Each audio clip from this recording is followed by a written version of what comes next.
Oh, hello everyone. Is this live yet?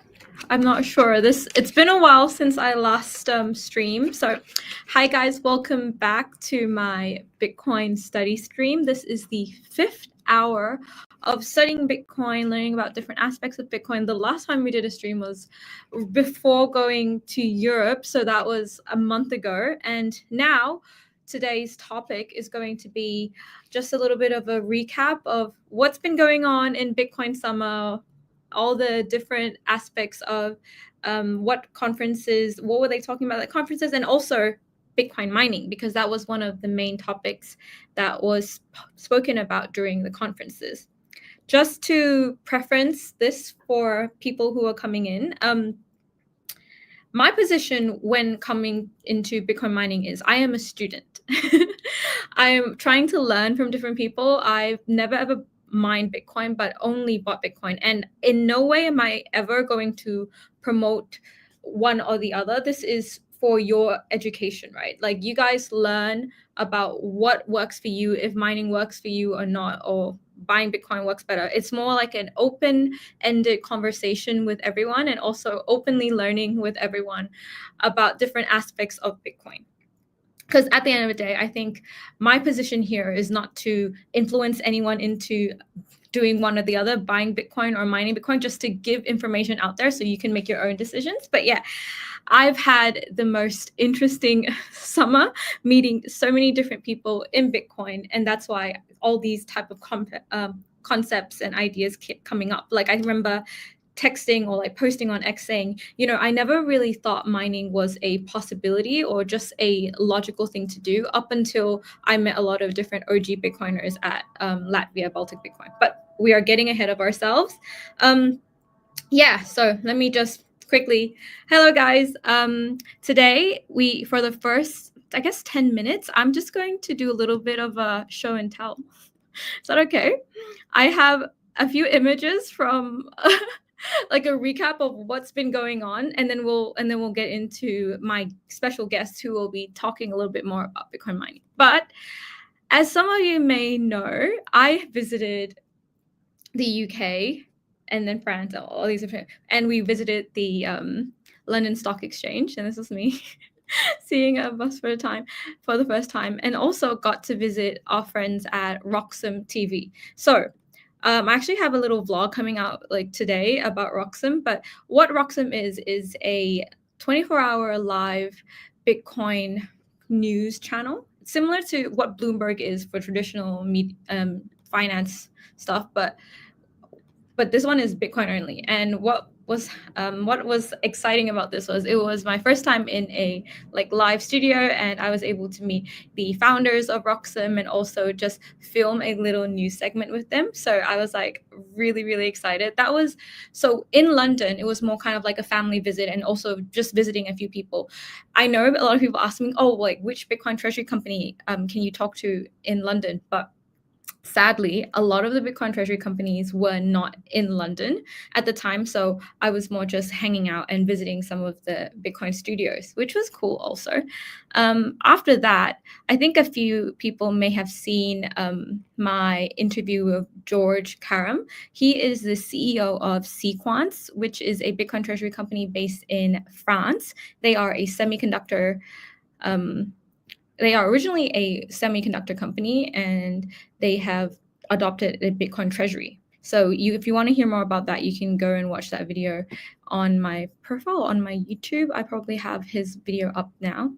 And then after France, it was Riga. So in Riga, every year there is a conference called the Baltic Honey Badger Bitcoin Conference. It is known to be a very OG conference because it's nothing but Bitcoin. Everyone here is a Bitcoin maxi. And then that's where I started to hear more about mining, and I'll hear a lot of people talk about mining. That's why I started to post and be like, hey, does anyone know how mining works and all that? So yeah, I just wanted to show you guys a little bit about like what the experience felt like. So this was the stage at the Baltic Honey Badger Bitcoin Conference. Latvia is a very So this is what like Latvia kind of look like. Let me just show you. Oh, okay, this is not a good. The videos are so choppy. One sec. Why are the videos so choppy? Anyways, Latvia was cold.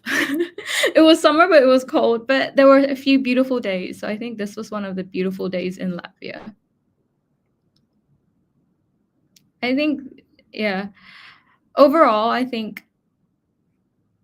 Okay, the internet is not loading. But yeah, overall, I think the experience of meeting OG Bitcoiners made me really want to explore further the mechanics of mining and understand what it takes to just run your own miner. And then I think this is the last little bit before we start getting into actual like talking about Bitcoin. This was Bitcoin Helsinki. So it was really convenient that two conferences were back to back. I didn't even know about Bitcoin Helsinki until much later on. And then I was like, oh, wow, okay, Bitcoin Baltic, Honey Badger, and then Bitcoin Helsinki. So this is the first ever Nordic Bitcoin conference. And I think there were probably around like 500 people to 1,000 people. That's what the conference said. But honestly, if you are from the Nordics, I learned so much about just the technology development of Bitcoin mining here. So something I learned, which I didn't really know much about before, is that you can now mine Bitcoin through your heater. So I come from a very hot country. I think you can, like, I am very, like, I think I'm glossy from sweat. But Thailand is extremely humid. So we do not need heaters ever. But in the Nordics, it was very cold even in summer. You need heaters. And apparently, people can now be mining Bitcoin while they are heating their house. Okay, so are you going to talk to Boyd Cohen again? So Boyd is actually going to come up. So let me show you people asking questions. Boyd is actually going to come up next time. Today we have a different guest who is going to be more knowledgeable than me about mining. So let me invite him up. Oh, before that, I just wanted to show you one quick thing. This is one of the coolest things I saw while I was in Helsinki. If it will load. Okay. So what this is a Bitcoin miner that has dried jerky. So this jerky was made using the heat from a Bitcoin miner. How sick is that? That is so crazy. Just, people doing interesting things. That's pretty cool. And also this was a Bitcoin pool heater. So if you live in a cold country, I think it's definitely worth exploring different heating alternatives for your house, which will also allow you to mine Bitcoin. I think that was a very cool little thing that I realized people were developing, and there were more and more technologies or people doing that. Okay, so why are we here today? What are we doing? Let me invite my guest. Okay, let me change screens. I will invite up my guest for today.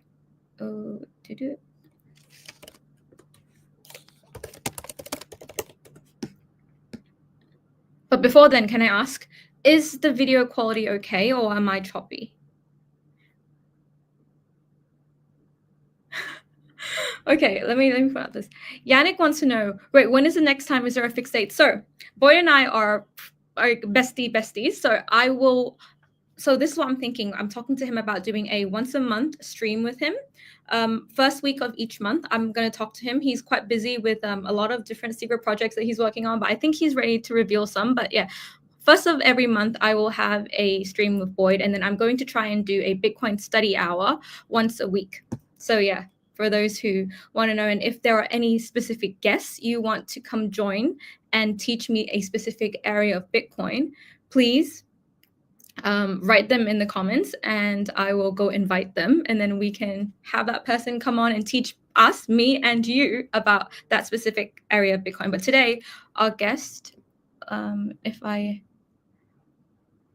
okay, so my guest is having a little bit of technical difficulties, but I'll just do a quick summary. So my guest, he is the CEO of a Bitcoin mining company, which is, Okay, so I have my guest here now. 1 second. Hello. Hello. Hi. I was just doing an introduction for you before you joined. So let me quickly do. Today we have as our guest Huey. He is the CEO of the London Bitcoin Company, which is also a Bitcoin mining company as well as a Bitcoin treasury company, right, Huey? Yeah. Yeah. And I was right before we started the stream, I was giving them a recap of okay, what was all the different activities that I did Bitcoin Summer, and Huey was one of my friends who we met up in London to go around to different parts. We went to the London Stock Exchange, we went to the Bank of England to look at what the Bank of England was talking about when it came to the future of money, and also he is my expert today who will be talking a little bit more about Bitcoin mining and also Bitcoin treasuries, Bitcoin mining as an operating business for a Bitcoin treasury. Can you tell us a little bit more about your company and everything? Yeah, thanks for having me, Professor B. How was the rest of your Euro trip, by the way? Awesome. Like I was just saying how the whole mining spark came from talking to a lot of OG Bitcoiners, because I feel like a lot of people who are into Bitcoin from the very early ages got Bitcoin through mining, right? A lot of us who are new to Bitcoin have only ever bought Bitcoin. So it sparked a lot of questions for me. I didn't even know if there were like big. So I know there are big conversations about miner stocks or whatever. Like I don't really touch Bitcoin mining stocks or anything like. It's more about like just the concept of it, because I'm more of a Bitcoin treasury girl, right? And that's how I kind of know you. But yeah, it was amazing. I met a lot of OG Bitcoiners, and it was very cold. It was the coldest summer I've ever experienced. Really? So where were you? You were in Latvia, and then you were in Finland as well. Yeah. So I was cold in part of Europe. Paris, and then Marseille, and then Latvia, Finland, and then Milan, Italy. Oh, nice. World tour. World tour, Euro trip. Yeah. So yeah, we started out as a miner a couple of years ago. I think for me, way back 10 years ago, we experimented with mining when I was a student and we first got into Bitcoin. And you'll actually find that if you do some kind of on-chain analysis at the moment, most of the selling that's happened this year has been from kind of 2016, 2015, 2017 miners. A lot of the big Chinese mining pools from back then, have been a lot of the sell pressure this year. So yeah, I mean, lots of the big Bitcoin wallets around today, have generated their Bitcoin by mining, basically. Yeah, that's what I wanted to ask you about as well, because I remember when we were talking, this was like back, when was I in London? Like I remember talking to you, and because you work in mining, you said, oh yeah, August is going to be a rough month for Bitcoin because it's typically the month that miners usually will sell Bitcoin. Yeah, because like it's kind of simple, really. So August, most of the world is quite, not where you were, but most of the world is hot in August, right? So miners have to pay more for cooling. So in order to basically offset that cost, they have to sell more Bitcoin. So it's very linear in that respect, in that August has been a difficult month because miners have to sell more Bitcoin to pay for that added cost that they have in a month like August with heat waves, etc. I think that was a kind of point when the market was slightly more immature and less liquid than it is today. And obviously there's lots of different variables, like the buy pressure from treasury companies, general sentiment being quite positive. Like it's been a funny August for price action, the past few weeks, because we obviously hit an all-time high very randomly right in the middle of the month, which I don't think not many people expected at all. And then there's a lot of volatility. It's come back down now. I think it's 112K this morning because someone offloaded some huge amount of Bitcoin last night for some reason. So yeah, it's just the market finding its feet, I think, with the new horizon that's kind of presenting itself. Yeah, like the mining industry has been super interesting to see how it's evolved over the past few years, especially. And there's a lot to be said. I think back in 2021, when I was actually part of a different mining company back then, and that was when the capital markets trade in Bitcoin was all about Bitcoin miners, right? That was when Marathon, Riot, and these big US miners were really having their kind of time in the sun, and they were the most popular trade on the market. And they were buying all this new equipment. There was this huge bottleneck squeeze. You were having to buy, I think it was the S19s that were coming out then, which were incredibly efficient, and you were paying like $7,000 per rig. And I think it got to a point where it was so competitive, the network, that profitability became quite difficult. So if you think about that's one thing I wanted to ask a lot of people who I met who were talking about, oh, you're not a real Bitcoiner until you learn how to mine Bitcoin. Is it still profitable, or are people who are mining Bitcoin now that are not owners of big rigs just doing it out of curiosity, wanting to know what mining is like? What is the truth behind that? So the biggest costs are definitely like electricity. So you have to be like, the UK is terrible. We've got the most expensive electricity in the world. So it's like 45 cents per kilowatt here, which is you just can't mine with that kind of cost. So our operations are actually based in the US, some in Texas, some in Labrador in Canada, and a few other states in the US, where you can get electricity for roughly around 5 or 6 cents a kilowatt. That makes it quite cost efficient, and that effectively allows you to mine Bitcoin at a profitable rate. So you have kind of three main costs. You have electricity cost, then you have the hardware cost, which is actually buying the ASICs, the compute to do it, and then you have the cooling and the infrastructure. So that's like cooling down your machines and effectively leasing data center space, leasing rack space, or building your own data centers and stuff like that. So as long as you can kind of tighten up those costs, if you run an efficient operation with a decent machine in terms of how new it is, you should be able to roughly, if I look at a weighted average of what it costs for us to produce over the past few months, you should be able to make about 20% on per Bitcoin that you generate. But that's a kind of very much a moving target, because the higher Bitcoin goes, the more miners come online. The more miners come online, the higher the difficulty goes, and then you become less profitable. So that's what makes Bitcoin this perfect kind of, this is how it makes it this perfect monetary system, or this perfect system, is that it kind of accounts for everything. Like, yeah, if you kind of understand what I'm saying there. Yeah, but that's the thing, right? I've always had a question. Yeah. I asked a few people, first of all, for someone who's never mined, okay, what type of equipment is needed? Because I know some people mine off of like BitX, but it's really small. And if you do solo mining, it's like a lottery ticket, right? If you're ever going to get a block. Some people do invest in their own little ASIC miner rig thing. Like you mentioned the S19, so that's the Antminer S19.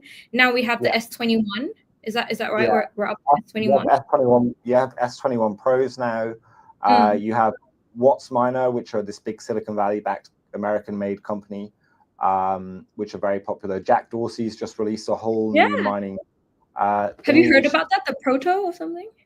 So we actually got some of our guys at Megawatt, who are one of our hosting providers, to kind of look into it and start considering getting involved in that, because I think there's all these rumors that Dorsey is allegedly Satoshi, and he's been a great proponent for Bitcoin over the past decade, and obviously he's very established in the tech world.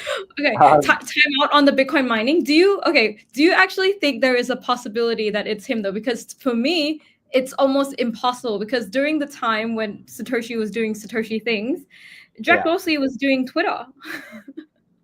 I know, but I mean, you have to understand him as an individual, right? Like the guy, I think it's not beyond his capability to have done this, right? And there's every chance he wouldn't claim credit for it, because I don't think he's that sort of guy that would say, like, eventually want to come out and say, oh, I created Bitcoin, right? I think, he did obviously an amazing thing with creating Twitter, and or X, and it's been this incredibly successful thing that I think will stand the test of time for the next, decades after decade after decade. I think there's no reason like a lot of stuff matches up with Dorsey potentially being a good candidate for it. I don't personally think he is. Like, I think Satoshi is probably either Hal Finney or someone else who's was. I have a very strong. So my personal guess from like true crime is probably, I think it was someone. I think there was this guy. I watched a video recently about, like, there was this guy called Len or something who was very early on in the cypherpunk space, and then he was talking a lot about cryptography, creating the perfect currency, but he was definitely not technical enough. So my guess is there was someone who had an idea, not super technical, had Hal Finney come in and be the technical guy, and kind of Satoshi wasn't just a one individual. The idea started by probably one person, but Hal Finney came and helped create the rest of it or something. But anyways, that's a whole Bitcoin conspiracy. As someone from the UK, there's a lot of dog whistles that suggest within the white paper and within his posting that suggests that he was actually a British person. A lot of the timing of his posts line up to him being British, and there's a reference obviously to the Times in the original Bitcoin stuff. And I think the Brits have been known over the years for great innovation, the telephone and let me ask anyone who's watching, I know this is off topic from Bitcoin mining, but if you guys have any guesses on who you think Satoshi is, just off topic, you can comment, but we're going to get back into a little bit more of mining talk. So as someone who works in Bitcoin mining and Bitcoin treasuries, what do you see mining changing over the next 5 to 10 years? As you were saying, how it's like, as Bitcoin price goes up and we're expecting Bitcoin to go up to like 1 million, what is that going to look like for Bitcoin mining? And also as a Bitcoin treasury who has a Bitcoin mining operation, does that mean you're going to double down on your Bitcoin treasury more, or what's going to happen to your mining operations? So I think a lot of what's going to happen in the mining industry is dependent on the general corporate world's need for compute and need for rack space. Like, AI has definitely disrupted what the miners need to do, and it's made it less of a Wild West thing and more of it becomes more of an infrastructure industry. I think over the next 10 years, as the block rewards go down and Bitcoin goes up in price, like, I think there gets to be more industrial scale in mining. Like, big players with access to cheap energy will dominate, basically. Like, energy is the crux of it, basically. If you can get 3 or 4 cents a kilowatt, then you're doing really, really well. I think there'll be some integration with energy grids as well. I think, miners stabilized by renewables, can absorb more surplus power, and then they will become effective, and obviously the whole carbon neutral thing will become even more of a point as time goes on. So yeah, I mean, lots of the Bitcoin, there's not much Bitcoin left to mine, right? So it's going to be squeezed, and the industry will change, and I think it will become, depending on the price, it will always be profitable to some people somewhere, because that's how it's meant to work, and that's how the whole system works. But yeah, like, for someone like us, we kind of stay dynamic, right? We have hosting agreements.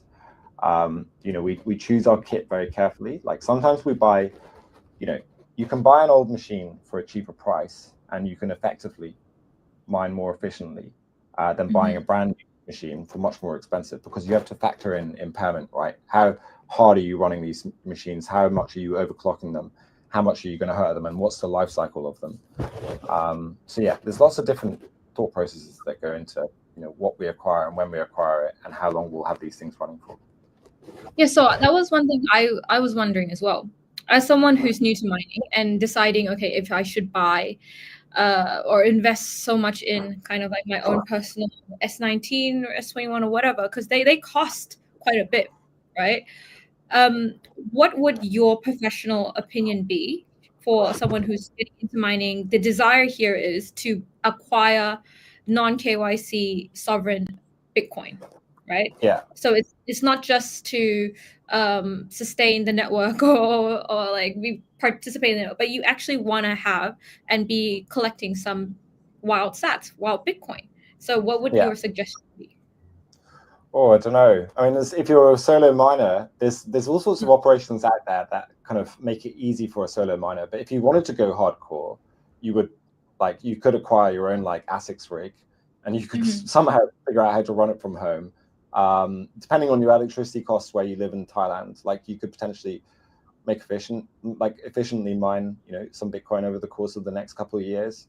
The rig's only, if you buy an S19 Pro, I think it'll only set you back a couple of $1,000 right now. And I don't know how much you'll generate off the top of my head over the next year, but you would probably be profitable so long as your electricity isn't too much where you are in Thailand. But yeah, I mean, solar mining is still a good thing, and like you say, like it can be a bit of a lottery, right? You're going for a big block reward, which you can hit just very randomly, right? It has to go to someone, and it could go to you just as much as it could go to some massive mining pool. And then you could cash in. But I think that's a bit of a headline thing. You always see some miner got a block reward and got $350,000, and it's like, wow, the chances of that actually happening are very, very small. But it's kind of an exciting thing to run in your own little hobby, right? Yeah, I think someone recently got another whole free through BitAct or something. But yeah, I think because we have you right now, who you're in a unique position. I think a lot of Bitcoin mining companies are also coming into the Bitcoin treasury side. What are your thoughts on this as well? Do you think eventually all Bitcoin mining, it makes sense for Bitcoin in a treasury and raise money to buy more Bitcoin, or what are your opinions on that? So, people often, Michael Saylor, in lots of his interviews, he's often said with Bitcoin treasury companies, right? Like, you need to have an underlying business that generates some revenue that you can use that revenue to buy Bitcoin. That's an important thing for any Bitcoin treasury company on the stock market or in the private arena. You need to have some sort of business that's going to maybe service the debt that you take on to buy more Bitcoin, or where you can use the revenue to increase your stack. So when you think about it like that, for us in London, on the London Stock Exchange, we have to have an underlying business to have the listing in the first place, right? You can't just list as a Bitcoin treasury company in London. Like there has to be some daily course of business that's beyond just buying Bitcoin. So we listed at the start of this year on the London Stock Exchange as a Bitcoin miner, which is a legitimate business model that produces revenue, produces profit, and also generates Bitcoin as a kind of bonus. So it makes perfect sense, I think, for a treasury company to have mining as the underlying operation, because you are theoretically, just contributing to your stack through your daily operations, and you're actually doing it very directly. We don't even have to do any conversion. It's not like we're mining US dollars, which we then use to buy Bitcoin. We're mining Bitcoin directly. And I think I'm a big proponent of any company on the stock market deciding to have a Bitcoin treasury policy, to be honest. But I think when you're looking at the more hardcore side of the treasury industry, i.e., operating the flywheel and trying to be very aggressive with your accumulation, it makes sense to have a Bitcoin associated business model underneath your treasury strategy. And I think, Bitcoin mining is the perfect one there. And, I saw a deck for a new treasury company that's coming to market shortly, which are doing, they're doing nodes on the Lightning Network, and they're generating revenue that way. That's quite limiting in terms of how much revenue you can generate from that. So mining's a lot more effective in terms of, its place as an underlying business for a treasury. Sorry, I think there is like sound coming from your side. Like, I couldn't hear that last bit you were saying. Hello? Hello? Yeah, I think it was more like shuffling sound. I couldn't hear your last part about a Bitcoin treasury coming up. But yeah, that's one thing I was going to ask about as well, because there are a lot of Bitcoin treasury companies coming up now, and as like a Bitcoin mining company, obviously proof of Bitcoin is like really important. One of the main things I spoke during the two conferences is a lot of OG Bitcoiners are talking about paper Bitcoin summer, talking about how Bitcoin treasuries, buying lots of Bitcoin, paper Bitcoin, and that will be the cause of the next example. What are your opinions on paper Bitcoin summer? And do you think this is going to be a big problem? And also proof of reserves? Like, what are your opinions on I think there will need to be a development in showcasing proof of reserves coming up, right? Yeah, I mean, it's an interesting question. Like, I don't think people are selling paper Bitcoin really. I think when most people are buying Bitcoin, most of us treasury companies buying Bitcoin we can see it ourselves. We're buying physical or hard Bitcoin or whatever, right? It's not some exchange generated, IOU that represents a Bitcoin. Like you mostly, with us, we're custodied with Fidelity. And with Fidelity, we do have an omnibus nominee, which is where there's collective custody amongst all their clients in, a series of wallets, basically.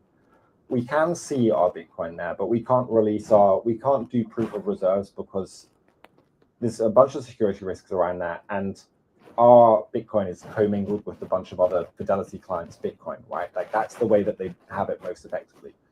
But Fidelity is a $5 trillion asset manager, so to some extent, people have to trust the process there. That the insolvency risk of Fidelity just is zero, basically.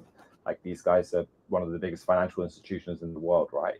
And I think proof of reserves is important for very hardcore Bitcoiners for a number of reasons. But in the capital markets and the stock market, like where we operate, there is systems and procedures, right? There's auditors who have to see proof of reserves, and then they have to sign off on your accounts, and people in the market judge the auditor's opinion as fact, and judge what the auditors say as fact, and that's just the way the stock market works. I don't think it's viable for everyone on the stock market who holds Bitcoin to publish their wallet address, and then we have disclosure. If I publish our wallet address and I go and buy some Bitcoin, people can effectively trade based off knowledge I would have to announce to the market at some point, right? So it's kind of important, to realize the regulators have certain requirements in place, and we can't let some people with some technical know-how see what we're doing before we notify the market with the proper systems and procedures and stuff like that. I don't see how, the argument. There's no real valid argument that treasury companies are going to be the cause of the next big crash. Why? Because we're buying lots of Bitcoin.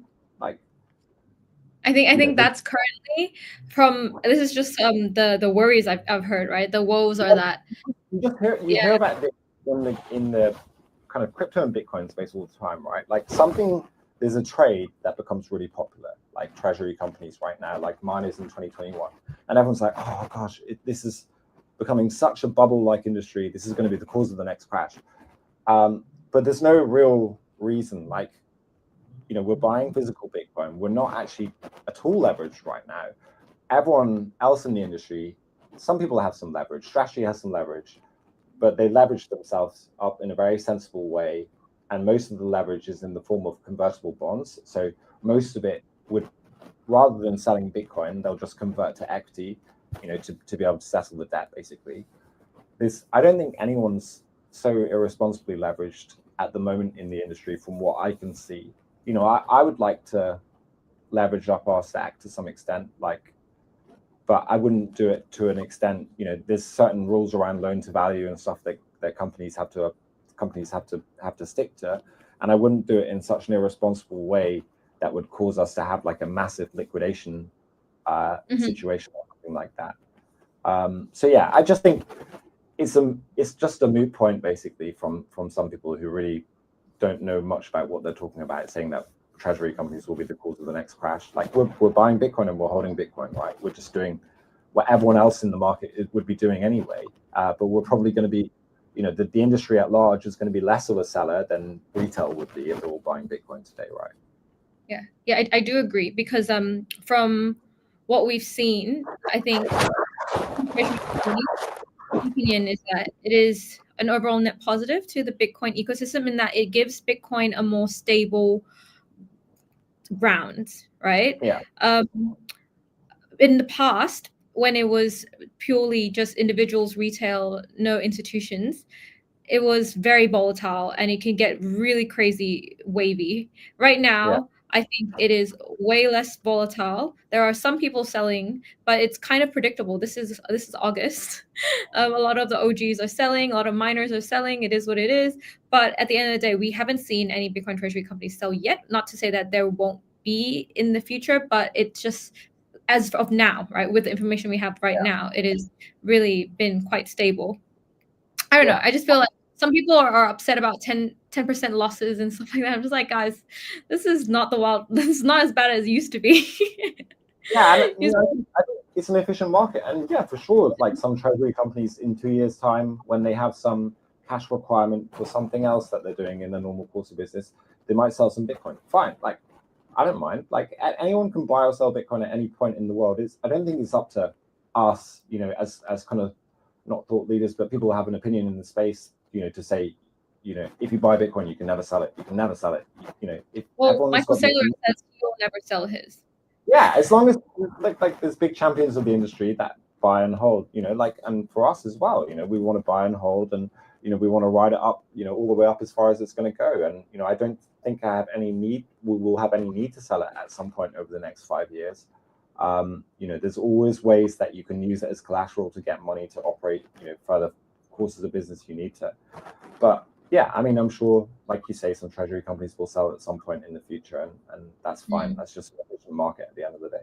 We'll have to see what happens then. But because we are so early, we're kind of like riding it up. Okay, so I think because we are kind of in the two zones of Bitcoin mining and Bitcoin treasury, and we kind of talk about Bitcoin treasury a bit now.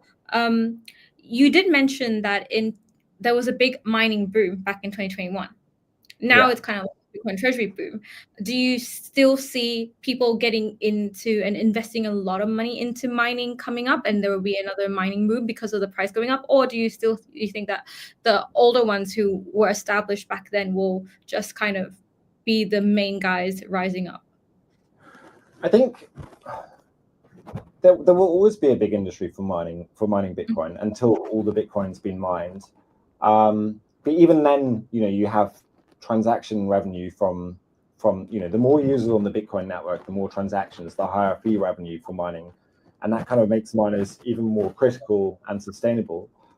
So as the Bitcoin network grows, there'll always be scope for more and more miners, and there'll always be an industry there. So yeah, like there's a lot of validation for its existence over the next 2 decades, really. Okay. You are going to be in Hong Kong this week as well to join BTC Asia. Yeah. Is there anything exciting you can share with us? Are you joining any events, or are you speaking? I don't think you'll be speaking because it's in Asia, right? You are kind of like... I am actually doing a panel. Oh, okay. I actually forgot off the top of my head what...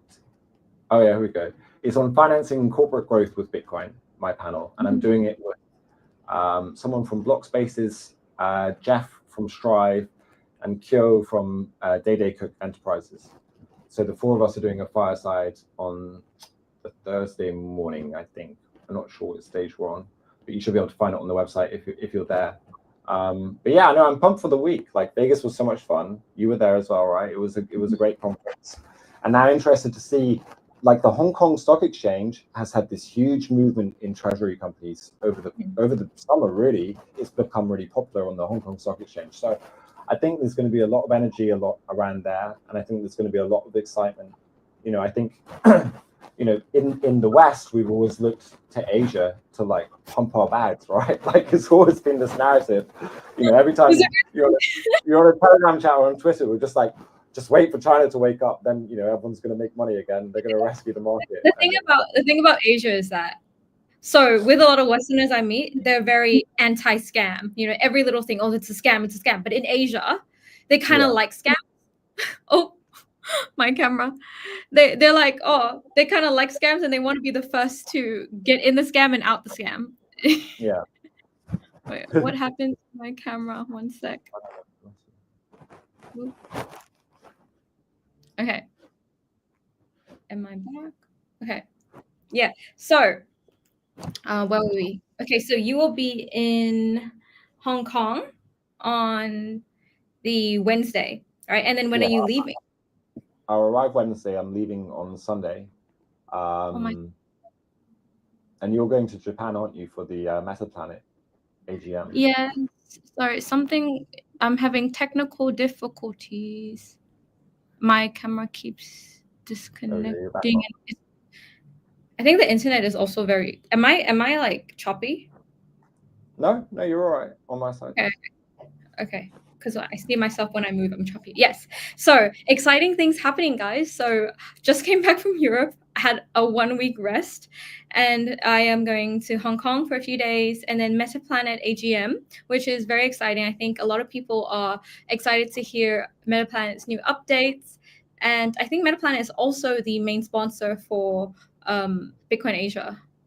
Yeah, it's been very interesting because over the past few months I've been exploring the Bitcoin space, new companies within the Bitcoin space, Bitcoin treasuries in the West, in US and Europe, but then now coming to Asia and then seeing everything pick up here, like Huey was saying, in Hong Kong, the movement is pretty much starting. People are starting to get into Bitcoin treasuries and everything, and obviously in Japan, Metaplanet is the talk of the town.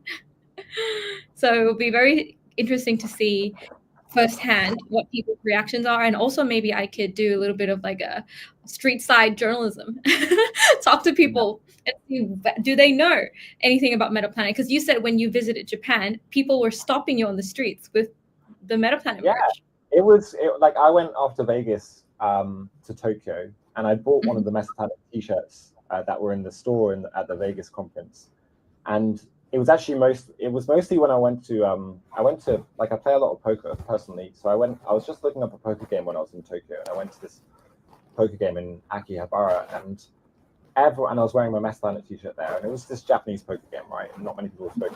Well, no one really was speaking English or whatever. And, the language of poker is kind of worldwide, so you don't need to speak the same language normally. But everyone pointed at my T-shirt, and everyone was showing me their stock portfolios with their Metaplanet there. And I don't know if it's just being amongst poker players, like they were massive gamblers, right? But they were. It was a really popular thing. And yeah, I mean, they've got this huge shareholder base in Japan, and I think it's like they've got this kind of cult-like mentality out there. And the Japanese are very patriotic and proud about it. And yeah, I mean, he was the guy that took the risk, I guess. At the beginning of last year, he was the guy that came into it when it wasn't such a popular thing to do, and he was the one that put themselves out there and operated this flywheel. And there's been lots of bad times. I've been a Metaplanet shareholder for over a year, and there's been lots of times when you kind of second guess what they're doing, but ultimately he's been proven right rather time and time again, and he's paved the way, I think, for a lot of us to come into the industry and feel safe that this Saylor strategy, the Saylor flywheel strategy, doesn't just apply to massive Nasdaq companies with huge revenue, right? Do it as a much smaller company, and you can scale up that way. So yeah, there's a lot to be said to what Simon and the Metaplanet team have done out there, and how they've paved the way for us as an industry, I think. What is that sound? There's no sound on my side. Is it me? There's like a scratching sound. Maybe I'm shaking my leg. I don't know. I have no idea what it is. I'll figure it out later, definitely. But okay, that's very true. Metaplanet paving the way for smaller companies to also adopt the Bitcoin treasury and seeing how it can really change your business, right? Yeah. We are at 44 minutes. So if anyone has any questions specifically about Bitcoin mining or Bitcoin treasury companies in the UK, please write some comments down, and then I will bring it up and ask Huey directly. If you have any questions for him directly, please write down comments. So before then, as we kind of like get towards the end, I just wanted you to share a little bit of your experience. So what is it like when you guys had to go public, right? Because before, I think right now on the London Stock Exchange, 2 Bitcoin treasury companies. There's the London Bitcoin Company and Satsuma. Yeah, Satsuma, yeah. How hard is it to be a Bitcoin treasury company on the London Stock Exchange? What are the requirements? How did you guys get that to happen? You said because you're mining, it was possible. Yeah. So for us, we IPO'd as a Bitcoin miner, and you can read our IPO prospectus, which is the initial filing document, which explains the business, explains what we do, what our costs are and things like that. So in our prospectus, we're a Bitcoin miner, but we also have the ability and the approval to acquire digital assets, make investment in the Bitcoin space, and the wider technology space. So we have been approved by the FCA, the regulator over here, to effectively buy Bitcoin, right? And that's the most important thing. If you're looking into companies on the London Stock Exchange, are they allowed to do this, right? Do they have the regulatory approval to do something like this? And that's quite a difficult thing to do. That was a lot of months of work back in 2020, 2024, to get us to that point, and to get the regulator to understand Bitcoin, understand the network, understanding what mining it means, and understanding why we see it as a good store of value for our treasury assets. So yeah, it's an incredibly difficult journey to get to that point, but I think there is some evolution in the understanding from the regulator over here. And I think they're getting to a point where it's becoming more accepted, especially over the course of this year. The UK has typically been quite hostile towards crypto, or it's been quite flip-floppy towards Bitcoin and crypto. And one administration comes in and is very positive about it, and then as democracy works, someone else gets in 4 years later and they completely reverse everything that the previous administration did. So it's kind of frustrating in that respect. But I think I would encourage as many companies on the London Stock Exchange to adopt a Bitcoin treasury policy, or to speak to their legal teams about how they can implement this, and to what extent they can implement it. I think if I was a medical healthcare company or whatever, like, you have to be careful. You can only acquire a certain amount of Bitcoin relevant to your revenue, or relevant to the amount of pounds you have in the bank and stuff like that. So there are some limitations if your ordinary course of business is outside of the Bitcoin space. But yeah, I mean, I always, when I go to capital markets conferences over here, I always try and blow the horn of Bitcoin, and talk to other public company CEOs about why they should adopt a Bitcoin treasury policy. And I think we need to see more. Yeah, well, we need to see more of that in the UK, right? By some companies, there's been a certain amount of hostility around other companies doing this. When we were there, let me just tell everyone, when we were there was so much hostility towards Bitcoin at, obviously, the Bank of England, because it's like the direct competitor, antagonist to the Bank of England. But they didn't even want to mention Bitcoin. They mentioned Bitcoin like one time, and it was like with FTX risk management t-shirt on the bottom. And they just tried to avoid every possible mention of Bitcoin. They said cryptocurrencies and CBDCs, but just not Bitcoin. Yeah. So what has it been? So you guys are Bitcoin mining. So are there many Bitcoin mining UK companies? Because obviously you cannot mine Bitcoin in the UK, but you guys have facilities overseas. Are there other Bitcoin mining companies in the UK? No one who's currently operating a mining business. I think there's a couple of companies that said they're planning to go into the space. Oh, really? There's a couple of. Yeah, there's a couple of companies on Aquis, which is the junior exchange over here. It's kind of akin to the OTC market in the States, who have said they're going to launch some mining businesses to complement their treasury policies that they already have in operation. And yeah, I think, and like I said, there's someone who's going to be operating network confirmations on the Lightning Network, which is the Bitcoin layer 2 with fast transactions. You should definitely do an hour on that, by the way. It's really an interesting rabbit hole to go down when you're in Bitcoin, and I think it's a very necessary protocol for Bitcoin to actually be a form of payment rather than just a store of value. My next hour, I will find someone from an L2 or a Lightning Network. I can introduce you to someone actually who can probably talk quite well about it. So yeah, we'll do that because yeah, I think it's really interesting for your education and your viewers' education. But yeah, I mean, we're the only person that's really doing mining at scale currently in the UK. But yeah, I would encourage other companies to look at it. That's really crazy, because there are so many Bitcoin miners in the US, right? Like, as companies, there's only like a handful, maybe one main one in the UK. I think the UK in general has just really, I guess, lagged in the Yeah. world stage in this area. You guys don't have Yeah. good policies. You guys don't have politicians who are for it yet. And Well, there's just a lot of uncertainty over here, a lot of inconsistency from our regulators and stuff like that. And I think, whilst there's still a lot of entrepreneurial spirit around the capital markets in the UK, like I think people will always look at it as a kind of like a dead end, right? Like it takes someone to have the tenacity to like really go at the regulator and really convince them to let them do something. But I think for most people, if you think you want to set up a mining operation, you just go to the US and list on the NASDAQ, and there's money for it there, there's investor appeal for it there, and there's a friendly regulatory environment there, basically. what is the startup or the entrepreneurial environment in the UK? Is it it's not very startup-y from the looks of it, is it? It has been at times. I think there's definitely like a good tech scene in London. Like we've had good success in AI, we've had good success in fintech. We don't have the success to the extent that Silicon Valley does, but I don't think anyone does in the world really. Apart from maybe Shenzhen in China. Yeah, we just I don't know what it is about the UK. Like I'm very entrepreneurial at heart, and I always try to. There is a good venture capital industry here, and there's lots of stuff that's happening here. And historically, the British have been great innovators, like I was saying at the beginning of this. But people always say that it's like unfortunately, we lost all our innovative minds and genes, to America when it was the newfound land, right?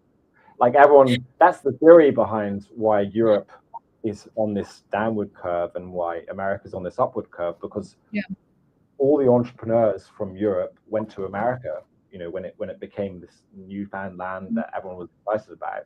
So we lost that gene pool basically to the US, and then the US is like if you're someone who has the tenacity, the drive to get on a boat for like 5 months, 6 months, like a year to go to the continent, you are an entrepreneur. As you saw in Europe, right? Like everyone here lives like a much more chill life, right? Like everyone's enjoying the summer and kind of. I've been like flopping because on one side, okay, this is like just like a personal journey kind of vibe. On one side, I've grown up in Asia and always grown up in the city where it's always like work, we have so much vibrancy, I guess.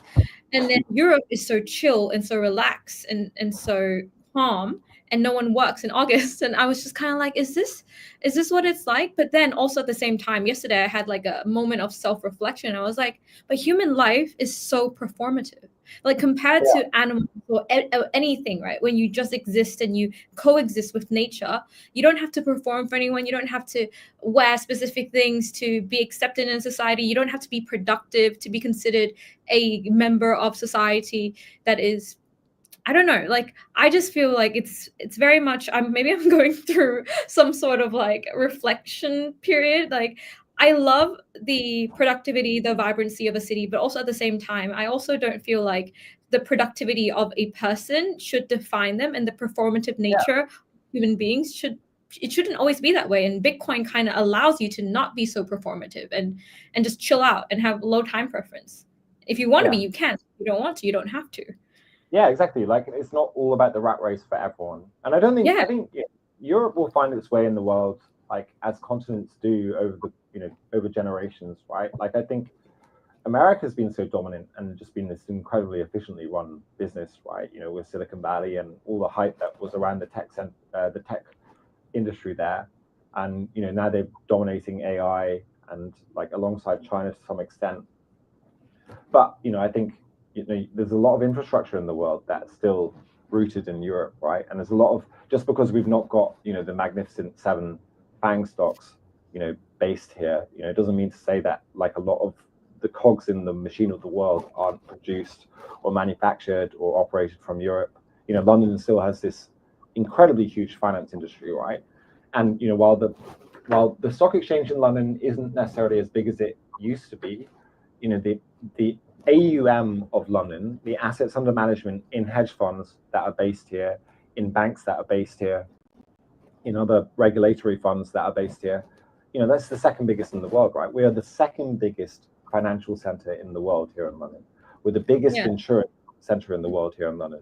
Like when I took you to Lloyd's of London, right? Most of the insurance policies anywhere in the world are underwritten here in London, right? Like, London's been around for thousands and thousands of years. Like, the city has survived the test of time. It survived the Romans. It survived all these different. It's fought against the Spanish Armada, against Hitler, and everyone. Do you feel like if we don't adapt fast enough, because right now it's very different from back then. If they don't adapt fast enough, if they don't open kind of like their minds about Bitcoin and about how America is embracing, because the Genius Act just passed, right? Like, it's a stablecoin act, but still it's related to overall mass adoption of Bitcoin as well.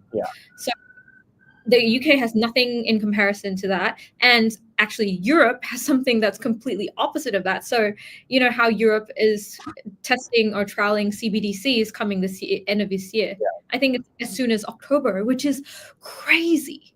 Will that be something that UK goes down in? America's lucky because they just happen to have this one president who's very convincing and is very bullish on Bitcoin.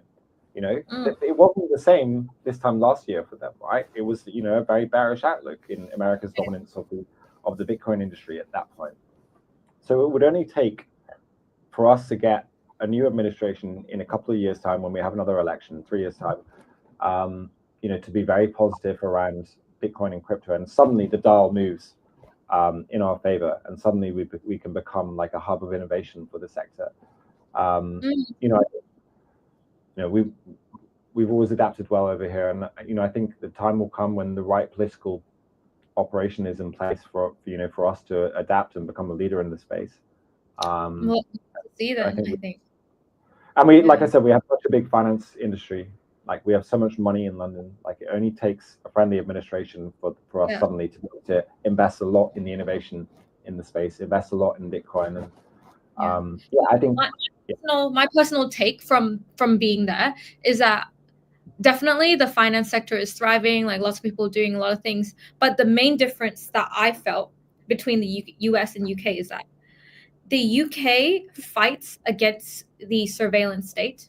They reject it. They don't want it. They want liberty and they want freedom. That's a very US thing. Whereas the UK kind of embraces a surveillance state, and they're very much into the wokeness of it all. I don't know. This is like a personal observation. It's just like when I speak to some people, they're okay. They're okay with it compared to in the US. When I talk to anyone, they're like also against it. So it's just the reactions are completely different. Yeah, I mean, like that's more or less concentrated to the US, right? Like, no one really has the freedom of speech like very specifically America do, right? Like, we have a lot of freedom in this country. I don't think we are incredibly surveilled, like to the extent that mainland Chinese people are, not that much, but there is a strong voice. Yeah, I mean, there's a lot about disclosure of what we write on ChatGPT and like what the government can formally request access to and stuff like that over here, which is concerning for sure. As democracies work, the people, the mob fight against big legislation, and ultimately what the people want is what the people get, and that doesn't necessarily happen over 4 years or over 10-year period. That happens over the evolution of a society, right? And I'm sure if the UK gets to a point where we have too much of a surveillance state, and the population aren't happy with it, things will change. But I think America is like just unilateral freedom of speech. You can say anything, you can do anything. I don't think that's necessarily the way that a society should operate. Like, I think there's definitely some you can definitely give some credit to it, like as a way that things should operate, but it can be damaging. Like, there's two sides to every argument, right? And effectively, for a society to run itself well, like, maybe there needs to be some policing, and maybe there needs to be some surveillance, not surveillance of everything. For me personally, like, when it comes down to Bitcoin and the anonymity of it, like, I really appreciate that as an individual, right? And that's something that I want as an individual. and I agree with as an individual, and I can live my life that way in this country, right? Like I'm not that obstructed from doing it in this country. I'm not to the extent that like the government is saying, if you have Bitcoin, you have to show us your wallet address, right? Like they're not insisting on stuff like that. Not yet, but I don't think they will. I mean, I think the UK, most of the people, the quality of life here is actually not that bad. And, I love London city, and like I'll always stick up for London when people try to talk it down, right? Like I think it's this incredible melting pot, and yeah, I love it here. I think I heard British Hodl, because he recently moved out, right? A while now, but he was saying how UK needs to experience maximum pain first before it will change. But like there's like polarizing opinions of people who are like, this is how the UK is going to go. This is like, but yeah.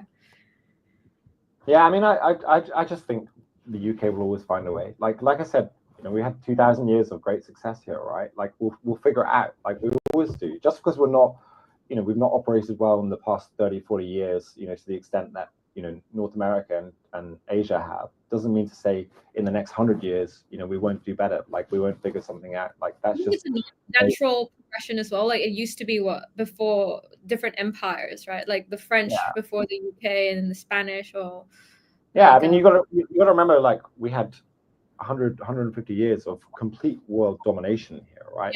Maybe we're just having like a little break, right? Before we dominate the world again. Yeah. Or maybe it's not even the US next time. Maybe China, or it's going to be my theory.